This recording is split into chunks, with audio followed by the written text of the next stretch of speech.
నువ్వు రీకాల్ చంద్రబాబు నాయుడు గారిని చేస్తాను అంటే అది రీకాల్ చంద్రబాబు నాయుడు గారిని చేయటం కాదు, రీకాల్ ప్రజలను చేస్తున్నాడా ఈరోజు? ప్రజల తీర్పుని చేస్తున్నారు రీకాల్ ఈ రోజు.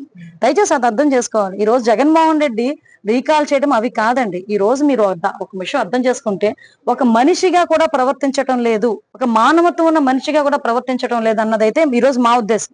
ఈ రోజు ప్రసన్న కుమార్ రెడ్డి ఎక్స్ఎమ్మెల్యే, అతని మీద సుమారుగా 50,000 పైన మెజారిటీతో అక్కడ ప్రశాంతి రెడ్డి గారు గెలిచారు. అంటే అక్కడ నియోజకవర్గ ప్రజలందరూ కూడా ఆవిడని ఆశీర్వదించారు. 50,000 పైకి మెజారిటీతో ఆవిడ గెలిచారు. అదేవిధంగా చాలా మంది వైఎస్ఆర్సీపీ నాయకులు అక్కడ ఇతని బాధ భరించలేక టీడీపీలోకి వచ్చిన సందర్భాన్ని కూడా గుర్తు చేయాలి. దీనంతటినీ ఓర్వలేక సొంత చెల్లి అవుతుందట తెలుసా మీకు? మొన్నటి వరకు నాకు ఆవిడ చెల్లి అవుతుందన్న సంగతి తెలియదు. ప్రసన్న కుమార్ రెడ్డికి స్వయాన చెల్లి వరుస అవుతుందట.